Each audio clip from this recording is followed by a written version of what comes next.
नमस्कार प्रिय भक्तों, आपका दिन शुभ और मंगलमय हो।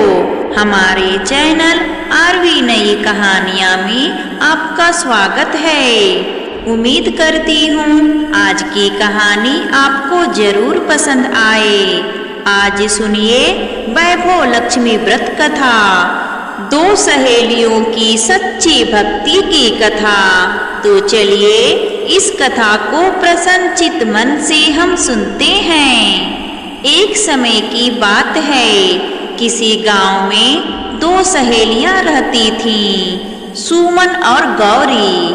दोनों अत्यंत गरीब परिवारों से थीं। उनकी झोपड़ियां टूटी फूटी थी। घर में अक्सर कई दिनों तक भोजन भी नहीं बन पाता था।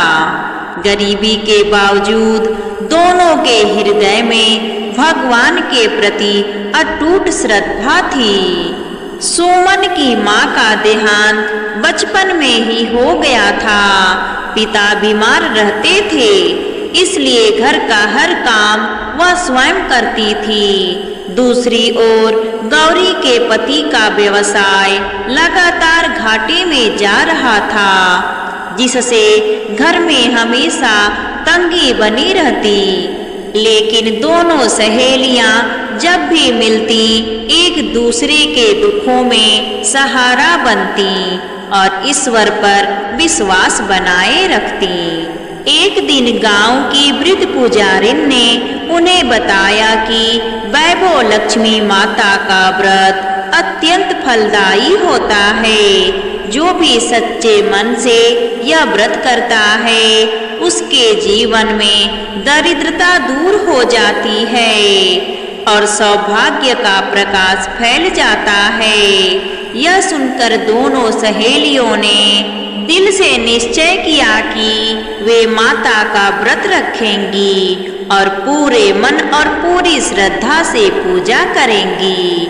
पहले ही हफ्ते दोनों ने व्रत भरपूर समर्पण से किया। उनके घरों में कुछ नहीं था, फिर भी एक एक दिया, थोड़े से फूल और अनाज से पूजा सजाई। दोनों ने मिलकर संकल्प लिया कि चाहे कितनी भी कठिन परिस्थिति हो, वे व्रत निभाएंगी और कभी हार नहीं मानेंगी। धीरे धीरे 7वें शुक्रवार का दिन आया। क्योंकि उनके पास कोई विशेष भोजन बनाने लायक सामग्री नहीं थी, दोनों ने मिलकर मंदिर के पास से कुछ सूखे फूल बटोरे, थोड़ा सा गुड़ और आटे की 5 नन्ही सी बाटियां बनाई। यही उन्हें लगा कि माता के लिए पर्याप्त है, क्योंकि वे अपने मन से देने जा रही थीं, दिखावे से नहीं। जब भी वह दोनों पूजा पाठ करती, श्रद्धा और मन लगाकर किया करती, उनके मन में बिल्कुल भी दिखावा नहीं था। पूजा के बाद दोनों ने अपने अपने घरों में दीप जलाए। उस रात गांव में तेज बारिश हो रही थी। झोपड़ियों की छत टपक रही थी, हवा घर के किवाड़ हिला रही थी। सुमन और गौरी दोनों ने अपने सूखे चूल्हे को देखा और एक दूसरे को याद करते हुए मन ही मन बोली, माता बस हमें साहस देना, हम भक्ति में कभी कमी नहीं होने देंगे। बारिश बिल्कुल भी थमने का नाम ही नहीं ले रही थी। अचानक दरवाजे पर एक आवाज आई। सुमन ने सोचा कोई पड़ोसी होगा जो बारिश से बचने आया होगा। उसने दरवाजा खोला तो देखा कि सामने 2 उज्जवल तेजस्वी स्त्रियां खड़ी थीं। उनके वस्त्र चमक रहे थे, चेहरे पर दिव्य प्रकाश था और उनकी मुस्कान में अद्भुत करुणा झलक रही थी। वे दोनों स्त्रियां बोली, बेटी हम दोनों राह भटक गए हैं, बहुत बारिश है, क्या तुम हमें भोजन दे सकती हो? सुमन हिचकिचाई, क्योंकि उसके घर में कुछ खाने को भी नहीं था। उन्हें भोजन कैसे दे। जो थोड़ा बहुत उसने पूजा पाठ में चढ़ाया था वही बचा था, लेकिन उसका हृदय उदार था। उसने तुरंत कहा, माता, जो थोड़ा बहुत प्रसाद है वही दे सकती हूँ, कृपया स्वीकार करें। दोनों दिव्य स्त्रियां मुस्कुराई और अंदर आ गईं। सुमन ने अपनी थाली में वही फल दिए, गुड़ और आटे की बाटियां रखकर उन्हें परोसा। उसने कभी नहीं सोचा कि यह भोजन कितना साधारण है।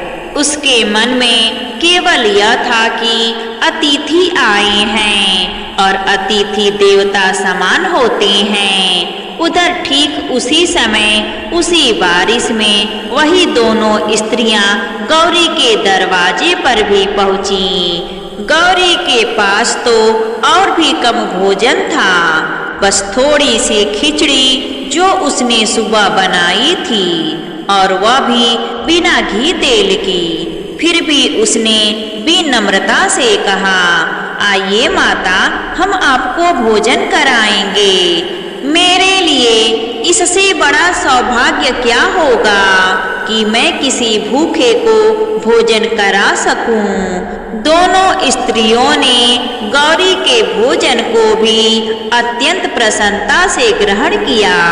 भोजन करते समय उनके शरीर से दिव्य प्रकाश फैलने लगा, और जैसे ही उन्होंने भोजन समाप्त किया वे तेजस्वी रूप में बदल गईं। सुमन के घर में वे चमकते हुए बोली, बेटी, हम कोई साधारण स्त्रियां नहीं हैं, हम स्वयं वैभव लक्ष्मी हैं। तुम्हारी भक्ति निश्चल है, तुम्हारा हृदय निर्मल है, तुमने गरीबी में भी अपनी श्रद्धा नहीं छोड़ी, इसलिए आज मैं तुम्हें आशीर्वाद देने आई हूँ। सुमन यह बात सुनकर स्तब्ध रह गई। उसकी आंखों में आंसू आ गए। उसने भूमि पर सिर झुका दिया। माता ने उसका हाथ पकड़कर कहा, अब तुम्हारे जीवन में कभी भी दरिद्रता नहीं रहेगी। तुम्हारा घर सुख, शांति और समृद्धि से भर जाएगा। माता के शब्दों का प्रभाव तुरंत दिखने लगा। जैसे ही उन्होंने आशीर्वाद दिया, सुमन के घर में प्रकाश फैल गया।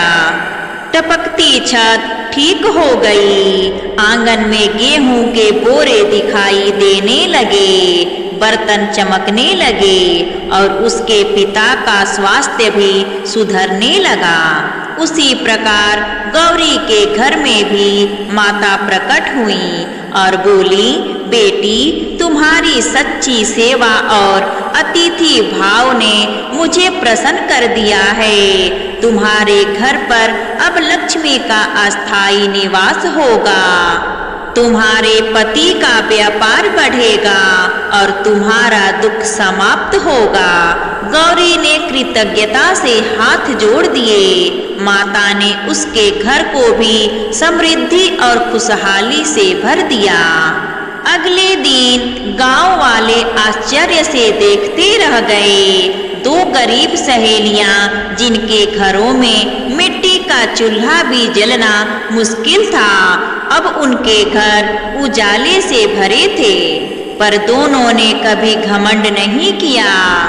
वे अपने गांव में सबको यही कहती, समृद्धि का सच्चा स्रोत भक्ति, विनम्रता और सच्चा मन है। हमने माता को भोजन नहीं, अपना हृदय दिया था। इसके बाद सुमन और गौरी हर शुक्रवार व्रत करती रहीं और गांव की महिलाओं को भी वैभव लक्ष्मी व्रत रखने की प्रेरणा देती रहीं। आज भी गांव में यह कथा सुनाई जाती है कि जब गरीबी और संकट सबसे गहरे थे, तब दो सहेलियों की सरल सच्ची भक्ति ने वैभव लक्ष्मी माता को उनके घर भोजन करने आने पर विवश कर दिया। और यह भी कहा जाता है कि जहाँ मन में अहंकार नहीं, जहाँ समर्पण और प्रेम हो, वहाँ लक्ष्मी माता स्वयं पधारती हैं। प्रेम से बोलिए लक्ष्मी माता की जय। यहाँ पर यह कथा समाप्त होती है। प्रिय भक्तों, अगर आपको यह कथा अच्छी लगी हो तो प्लीज़ कमेंट करके हमें ज़रूर बताइए और हमारे चैनल आरवी नई कहानियाँ को सब्सक्राइब करना ना भूलिए, क्योंकि ऐसे ही हर रोज भक्ति कहानी आपको सुनने को मिलेगा। धन्यवाद।